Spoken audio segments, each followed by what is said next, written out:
지난 주일에는 추수감사주일로 보냈습니다. 우리는 감사의 중요성에 대해서 살펴보았습니다.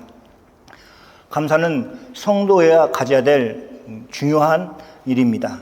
그래서 감사를 늘 어떤 것인가 기억하고 살아가는 것이 중요합니다. 감사는 교만을 이길 수 있는 방법입니다. 성경은 교만이 행하는 사람을 하나님이 복 주셨다는 말이 없습니다. 대신에 하나님이 벌을 주시고 처벌하신다는 말씀은 있습니다. 하나님은 겸손히 행하는 자들을 사용하셔서 하나님의 일을 이루고 하나님을 높이도록 그렇게 만드십니다. 그리고 그 사람을 높여주십니다. 겸손하기 위해서 감사가 필요합니다. 감사는 하나님을 높이는 것이고 이웃을 높이는 것입니다. 하나님을 높이는 사람은 하나님이 그 사람을 높여주신다고 성경은 분명히 말씀하고 있습니다. 그러므로 여러분의 입에서 감사가 흘러나오는 그런 삶을 다 사시기를 소망합니다. 이번 주부터 성탄절을 준비하는 마음으로 성탄절과 관련된 말씀을 읽고 하나님의 말씀을 전하겠습니다. 우린 이미 오신 예수님을 알고 있습니다. 믿고 있습니다. 신앙생활을 하고 있습니다. 예수님께서 이 땅에 오셔서 십자가에서 구원을 이루시는 그것을 믿고 살아가는 우리가 그리스도인입니다. 그럼에도 불구하고 이 말씀을 살피는 것은 우리가 다시 생각해보고 다시 깨달자고 하는 의미에서 그렇습니다. 이미 오신 예수님을 믿고 구원을 받고 또 그 은혜를 누리고 있는 사람으로 살고 있다면, 그런 점에서 구약의 성도들과 비교한다면 우리는 큰 은혜를 누리고 있는 사람들입니다. 그렇게 은혜를 받고 있는 우리가 여전히 기다리고 있는 것이 있습니다. 하나님의 구원 계획 가운데 아직 남아있는 부분이 있습니다. 그것은 예수님이 다시 오신다는 것입니다. 재림신앙입니다. 그래서 우리는 구원을 이루기 위해서 오셨던 예수님을 인하여서 감사를 드리는 마음으로 성탄절을 기다리고 있고, 또 다시 오실 예수님을 기다리는 소망의 마음으로 성탄절을 기다려야 합니다. 마치 동방에서 온 박사들이 예수님이 오실 것을 알고 동방에서부터 예루살렘을 찾아 유대인의 왕으로 나신 이가 어디 있느냐라고 물었던 것처럼 우리도 다시 오실 예수님을 맞이할 준비가 되어 있어야 합니다. 그렇다면 우리는 어떤 태도를 가지고 다시 오실 예수님을 맞이해야 합니까? 첫 번째, 말씀을 붙들고 깨어 기도해야 합니다. 기다려야 합니다. 동방에서 온 박사들은 예수님을 이렇게 얘기하고 있습니다. 유대인의 왕으로 나신 이가 어디 있느냐라고 그렇게 물었습니다. 유대인으로 나신 왕, 그 귀를 찾기 위해서 그들은 동방에서부터 예루살렘까지, 유다까지 왔습니다. 그럼 그들이 어떻게 알았을까? 성경은 이렇게 얘기하고 있습니다. 그들은 동방에서 그의 별을 보고 그에게 경배하기 위해서 왔다고 분명하게 말하고 있습니다. 그들이 별을 보았기 때문에 혹시 하늘을 관찰하는 천문학자가 아닌가 이렇게 생각할 수 있지만, 그들은 당대의 최고의 지위와 학식을 가진 학자였습니다. 밤하늘에 평범하지 않은 별을 보고 그것을 특별한 왕이 탄생하신 것으로 그렇게 여겼습니다. 그들은 별을 보고 큰 왕이 태어났다는 것을 알았습니다. 하지만 우리처럼 성경을 정확하게 언제 어디서 그 아이가 태어났는지를 알지 못하였습니다. 만약 별을 보고 그것을 다 분간할 수 있었다면 그들은 예루살렘에 가지 않아도 됐을 것입니다. 그냥 곧바로 베들레헴으로 향하였을 것입니다. 그리고 마리아와 요셉이 있는 곳에 갔을 것입니다.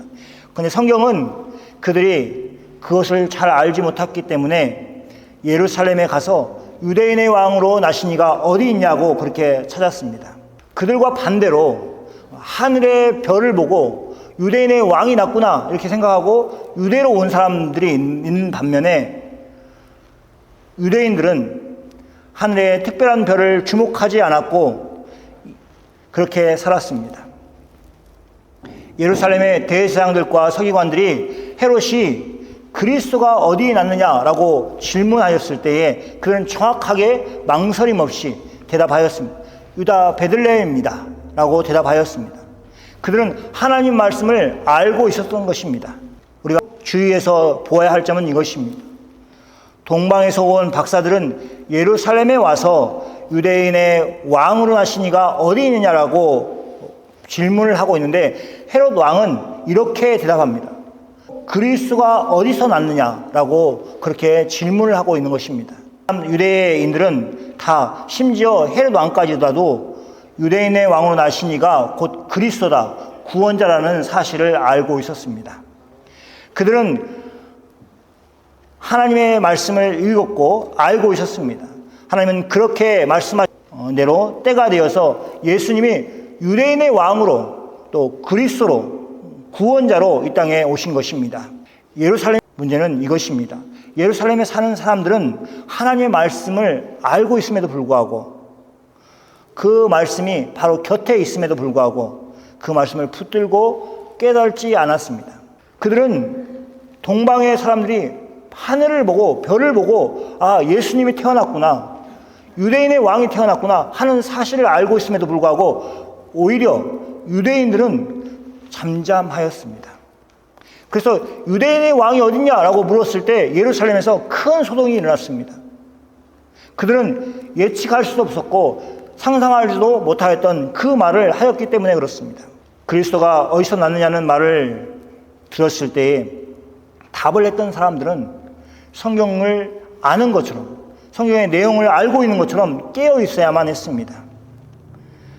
그래서 우리는 다시 오실 예수님을 준비하기 위해서 성경을 부지런히 읽고 그 말씀을 묵상해야 됩니다. 성경책에 집에 하나씩만 있는 것은 없을 것입니다. 거의 여러 권이 있습니다. 없으면 없었지 성경이 있으면 2-3권이 다 있습니다. 근데 그 성경이 먼지가 쌓이고 있다는 것을 깨닫고 우리가 성경을 읽고 성경에서 말씀하시는 하나님을 기다리는, 예수님을 기다리는 방식으로 준비를 해야겠구나 하는 마음들을 다 가지시면서 살아가시는 여러분이 되기를 소망합니다. 두 번째, 순종의 걸음을 멈추지 않아야 합니다. 동방에서 온 박사들이 유대인의 왕으로 나신 이를 찾기 위해서, 찾아서 경배하기 위해서 동방에서부터 왔습니다. 그들은 동방에서 그 별을 보고 집을 나섰습니다. 그런데 그들은 여정 중에 길을 잃어버렸습니다. 실제 길을 잃어버렸다기보다는 어디로 가야 될지를 알지 못하였습니다. 그래서 베들레헴이 아닌 예루살렘으로 갔던 것입니다. 헤롯이 유대인의 왕이 태어날 장소에 대해서 그들에게 알려줬을 때 헤롯의 말을 듣고 길을 갈 때에 동방에서 보던 그 별을 다시 보게 되었습니다. 그 말을 짐작해서 보면 그들이 그 별을 놓쳤구나, 그 별이 그들을 인도하지 못했구나 하는 것을 쉽게 알 수 있습니다. 이 말은 동방 박사들이 어느 순간 동방에서 보던 그 별을 잃어버린 것을 의미합니다. 그러나 그들은 유대인의 왕을 만나기 위해서 나왔던 그 길을 포기하지 않았습니다. 끝까지 여정을 가고 있습니다. 그들은 동방에서 본 그 별의 의미를 깨닫고 유대인의 왕, 분명히 큰 왕이 나셨구나 라는 그 마음을 가지고 계속 여행을 하였습니다. 그 길을 멈추지 않고 다시 집으로 돌아오지도 않았습니다. 구약 시대와 신약의 시대에 약간의 간극이 있습니다. 우리를 그것을 중간기라고 말합니다. 말라기 선지자 이후에 구약 성경이 다 끝이 났습니다. 그러니까 마태복음이 있기 전까지 400년이라는 긴 세월이 있었습니다. 그 시간 동안 하나님은 선지자를 그들에게 주지 않았습니다. 하나님이 한 사람을 선택해서 선지자로 하나님의 말씀을 전하도록 하지 않으신 것입니다. 그러니까 얼마나 답답하겠습니까? 선지자가 이 방향을 제시해주고 하나님의 말씀을 전해주고 이래야 되는데 그러지 않고 침묵하였습니다. 그럼 그 사람들은 어떻게 살았냐? 그 시대 사람들은, 하나님을 사랑하는 사람들은 어떻게 살았는가 했을 때에 이렇게 얘기합니다. 그들은 하나님이 이미 보내신 선지자들의 말을 가지고 살았다 하는 것입니다. 우리에게 필요한 것은 더 많은 하나님의 말씀이 필요한 게 아니라 이미 주신 말씀을 가지고 그것을 지키면서 살아가는 것입니다. 여기서 소망을 발견하고 다시 오실 예수님을 기다리는 것입니다. 동방 박사들과 마찬가지입니다. 동방에서 하늘의 별을 보고 유대인의 왕이 탄생하셨다는 것을 알고 그 사실을 가지고 유다 땅을 찾아서 온 사람들처럼 별이 보이지 않는 그 순간에도 그들은 유대인의 왕을 찾아 경배하겠다는 그 목표를 가지고 그 계획을 포기하지 않았습니다. 그들이 포기하지 않고 계속 걸었습니다. 예수님이 다시 오실 때에 그것을 기다리는 사람은 이렇게 해야 되는 것입니다. 영광주의 예수님이 다시 오실 것입니다. 우리는 다 그것을 믿고 있습니다. 동방 박사들처럼 하늘의 별을 놓치지 말고 그 별이 보이지 않는 순간에 우리에게 있을 수 있습니다. 별이 없어서 어디로 가야 되는지 알지 못할 그런 위기가 있습니다. 있을 것입니다. 그때에 필요한 것은 믿음입니다. 믿음 안에서 순종하는 그 길을 걸어야 합니다. 순종의 길을 계속해서 가야 합니다. 순종의 길을 멈추지 않고 가야 합니다. 예수님이 다시 오심을 약속하신 그 약속은 하나님의 말씀입니다. 그러니까 하늘의 별의 그 별을 보면서 얻는 징조가 아닙니다. 우리에게 변함없는 하나님의 말씀, 그것을 붙들고 살아야 됩니다. 그래서 우리는 순종의 걸음을 멈추지 말아야 할 것입니다. 예수님이 다시 오심을 순종하는 길에서 다시 오실 예수님을 맞이하는 여러분이 다 되시기를 소망합니다. 세 번째, 경배와 헌신의 삶으로 왕을 맞이해야 합니다.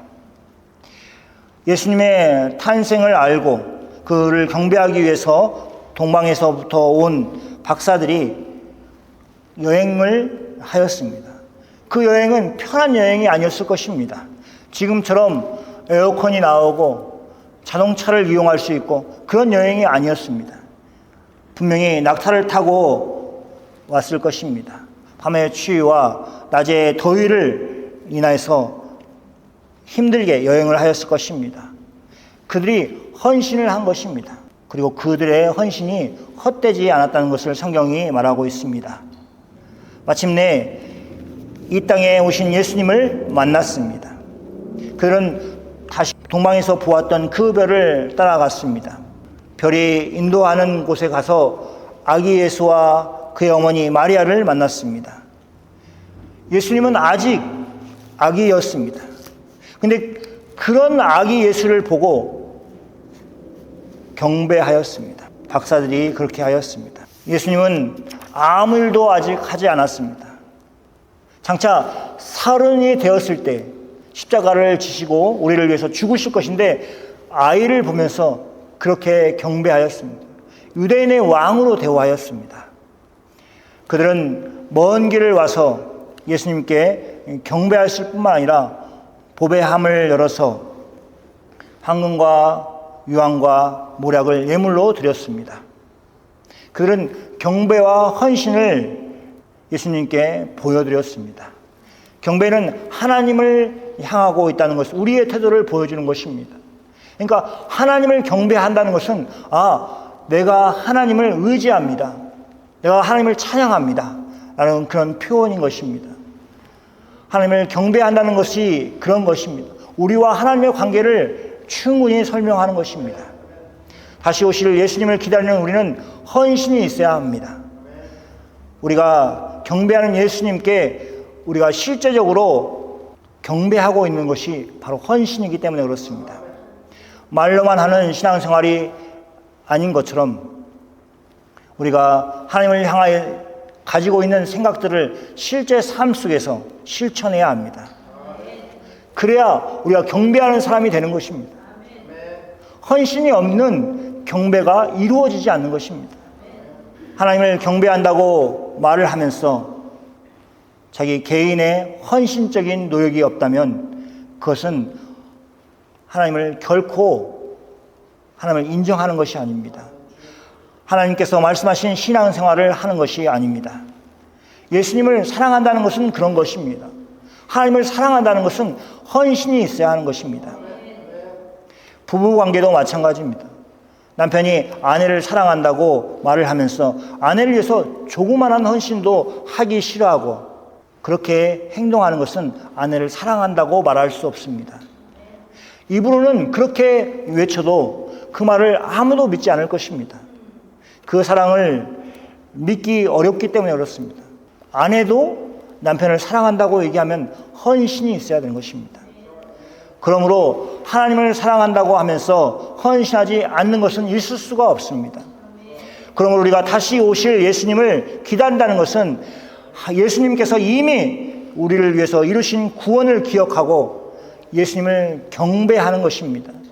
경배하는 예수님을 위해서 헌신하는 것입니다.